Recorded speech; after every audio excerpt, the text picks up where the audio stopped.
Video में हम बात करेंगे कि ज़ीरोधा में डिपॉजिटरी पार्टिसिपेंट चार्ज का मतलब क्या होता है और ये चार्जेस ज़ीरोधा में कितने कटते हैं, हम इसके ऊपर ही चर्चा करेंगे। तो चलिए शुरू करते हैं। तो जैसे कि आपको सर्च टैब में सर्च करना है डिपॉजिटरी पार्टिसिपेंट मीन ज़ीरोधा। उसके बाद आप यहाँ पे दूसरे पेज पे आ जाएंगे तो आपको यहाँ पे लाल बॉक्स के अंदर दिखाई दे रहा होगा what does depository participant charge mean, तो आपको उसमें क्लिक कर देना है। फिर हम यहाँ पे दूसरे पेज पे आ जाएंगे तो हम यहाँ पे डिपॉजिटरी चार्ज का मतलब समझेंगे। तो आप यहाँ पहला पैराग्राफ देखेंगे तो लिखा हुआ है जो हमारे डिपॉजिटरी पार्टिसिपेंट चार्जेस हमारे जो हमसे चार्ज किए जाते हैं वो हमारे डिपॉजिटरी द्वारा यहाँ पे हमसे चार्ज किए जाते हैं। अब जब हम अपने डीमैट अकाउंट से जब अपने शेयर्स को यहाँ पे बेचते हैं तो ये चार्जेस उसी तरह यहाँ पे सिमिलर होते हैं, मतलब सेम होते हैं जैसे एक्सचेंज जैसे हमसे चार्ज करता है ट्रांजैक्शन फ़ीस और हमारा ब्रोकर हमसे चार्ज करता है ब्रोकेज, ये चार्जेस बिल्कुल उसी तरह होते हैं। तो ये मान लीजिए डिपॉजिटरी की यहाँ पे ये फ़ीस होती है जिस तरह एनएससी की ट्रांजैक्शन फ़ीस होती है और जैसे ज़ीरोधा की ब्रोकेज होती है। उसके बाद आप अगर आप दूसरे वाले पैराग्राफ में आएंगे तो यहाँ पे लिखा हुआ है जो हमारे डीपी चार्जेस यहाँ पे जो कटते हैं वो जो हमारे डिपॉजिटरी जो हमारा CDSL हो गया और डिपॉजिटरी पार्टिसिपेंट जो इसका कंबाइंड अमाउंट हो गया वो होता है यहाँ पे 13 रुपये 50 पैसे प्लस 18% यहाँ पे GST।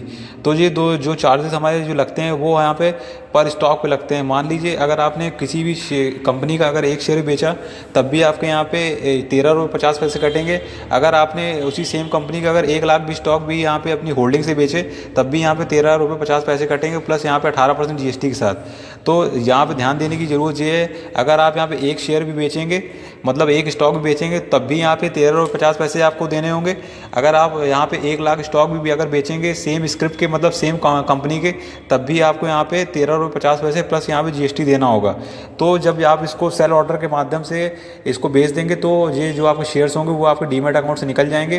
तब आपके ये लेजर में ये जो पैसे होंगे 13 रुपये 50 पैसे प्लस GST तब अब ये आपके लेजर में यहाँ पे प्रिंट हो जाएंगे। तो ये आपको इसमें यहाँ समझ में आ रहा होगा। फिर उसके बाद हम यहाँ पे इसको उदाहरण समझेंगे और अच्छी तरीके से। तो आप पेज को नीचे स्क्रॉल डाउन करेंगे तो जैसे कि आप अगर यहाँ पे पहला एग्जांपल या पहला उदाहरण यहाँ पे देखेंगे जो अभी मैंने पहले ऊपर समझाया था आपको, यहाँ पे पहला एग्जांपल में वही दे रखा है। तो आप पहला पैराग्राफ देखेंगे लिखा हुआ है कि अगर आप 50 शेयर्स बेचते हैं किसी एक्स कंपनी के मॉर्निंग में और उसके बाद अगर आप 50 शेयर अगर आफ्टरनून में बेचते हैं तो जो उसका टोटल जो DP चार्जेस आपके ऊपर लगेंगे वो 13 रुपये 50 पैसे लगेंगे प्लस 18% GST लगेंगे। उसके बाद अगर आप यहाँ पे दूसरा अगर पैराग्राफ पढ़ेंगे तो यहाँ पे कुछ दूसरी चीज़ लिखी हुई है, लिखा हुआ है अगर आप यहाँ पे 50 शेयर अगर ये एक्स कंपनी के बेचते हैं मॉर्निंग में और उसके बाद 50 शेयर्स अगर आप वाई कंपनी के अगर यहाँ पे आफ्टरनून में बेचते हैं दोपहर के समय तो आपके ऊपर जो टोटल DP चार्ज लगेंगे वो यहाँ पे 13 रुपये 50 पैसे एक्स कंपनी के लगेंगे जो आपने 50 शेयर उसके बेचे हैं। और उसके बाद अगर आप 13 रुपये 50 पैसे लगेंगे वाई के जो आपने आफ्टरनून बेचे हैं और प्लस यहाँ पे 18% GST। तो ये यहाँ पे आपके 13 रुपये 50 पैसे प्लस 13 रुपये 50 पैसे जो हो जाएंगे 27 रुपये और प्लस हमारा 18% GST लगेगा यहाँ पे। तो जो हमारा मल्टीपल स्क्रिप्ट्स में लगेगा जब हम अपने डीमैट अकाउंट से जब एक या एक से ज़्यादा यहाँ पे मल्टीपल कंपनी के शेयर्स को बेचेंगे तब ये चार्जेस हमारे यहाँ पे अलग अलग लगेंगे। तो इस बात का आपको यहाँ पे ध्यान देने की ज़रूरत है। उसके बाद आप यहाँ पेज को नीचे स्क्रॉल डाउन करेंगे तो आप यहाँ पे इंपॉर्टेंट चीज़ें आप लिखी हुई हैं, आपको यही पढ़ने की ज़रूरत है। तो हम यहाँ पेज को नीचे स्क्रॉल डाउन करेंगे तो हमारे इंपॉर्टेंट नोट के पहले पॉइंट में लिखा हुआ है जो हमारे DP चार्जेस सीधे हमारे लेजर में यहाँ पे दिखाई देते हैं, ये हमें कॉन्टैक्ट नोट में नहीं दिखाई देते हैं। जैसे कि मान लीजिए जैसे हम कोई भी ट्रेड करते हैं तो हमें शाम के टाइम एक कॉन्टैक्ट नोट मिलता है और उसमें सारे ब्रोकेज और चार्जेस होते हैं। लेकिन ये चार्जेस जो होते हैं DP चार्जेस होते हैं वो यहाँ पे इससे संबंधित नहीं है, ये बिल्कुल अलग है यहाँ पे।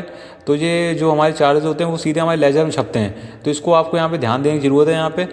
तो ये बिल्कुल अलग अलग चीज़ें हैं, मतलब ये इससे एसोसिएट नहीं है, मतलब डिसएसोसिएट हैं। तो ये आपको यहाँ पर ध्यान देने की ज़रूरत है। तो हमारी जो ब्रोकेज होती है वो हमारे कॉन्ट्रैक्ट नोट में छपती है और जो सेबी एबी चार्जेस होते हैं वो भी कॉन्ट्रैक्ट नोट में छपते हैं। लेकिन जो DP चार्जेस होते हैं वो हमारे लेजर में छपते हैं। इसमें पहले पॉइंट में ये दे रखा है। उसके बाद आप दूसरा पॉइंट देखेंगे तो यहाँ पे जो लिखा हुआ है जो DP चार्जेस हमारे 2019 तक यहाँ पे जो म्यूचुअल फंड्स में यहाँ पे लगते थे अब वो उसमें नहीं लगेंगे। उसके बाद आप तीसरा पॉइंट देखेंगे तो यहाँ पे लिखा हुआ जो BTST ट्रांजेक्शन्स होते हैं मतलब बाय टुडे सेल टुमारो वाला, जब हम यहाँ पे शेयर्स को यहाँ पे खरीदते हैं तब यहाँ पे जो हमारे डीमैट अकाउंट से जब हम शेयर को डेबिट करते हैं दूसरे दिन तब भी हमारे ऊपर नॉर्मल डिलीवरी चार्जेस हमारे ऊपर लगते हैं जो DP चार्जेस होते हैं। तो यहाँ पे ये इससे हम ये समझते हैं। तो एक उदाहरण मैं यहाँ पे इससे समझा देता हूँ। जैसे मान लीजिए अगर आपने शेयर अभी ख़रीदा और T+2 डेज़ में जो शेयर हमारा आता है, जैसे आज मंडे और हमने आज शेयर ख़रीदा और हमने जैसे कल बेच दिया, तो मतलब जैसे मान लीजिए अगर हमने आज ख़रीदा और तो हमारे डीमैट अकाउंट में कल दिखाने लगता है, लेकिन आता तीसरे दिन है। तो यहाँ पे अगर आपने दूसरे दिन भी अगर शेयर्स को बेच दिया है तो जो तब भी आपने देखा होगा, जब हम कुछ खरीद लेते हैं शेयर्स को, उसके बाद दूसरे दिन हमारे डीमैट अकाउंट में शेयर दिखाने लगता है लेकिन आता नहीं है तब भी। लेकिन अगर आप उसको बेच देते हैं तब भी आपके ऊपर यहाँ पे नॉर्मल डिलीवरी ट्रांजेक्शन्स कटेंगे और यहाँ पे डीपी चार्जेस आपको उसी तरह देने पड़ेंगे जैसे देने पड़ते हैं। तो आपको यहाँ पे इस पे उसके ऊपर ध्यान देने की ज़रूरत है। तो इस वीडियो के माध्यम से आप समझ गए होंगे कि यहाँ पे डीपी चार्जेस का मतलब क्या होता है और ज़ीरोधा में डीपी चार्ज कितने लगते हैं। अगर आपको यहाँ पे वीडियो पसंद आए तो लाइक करें, सब्सक्राइब करें और कमेंट जरूर करें।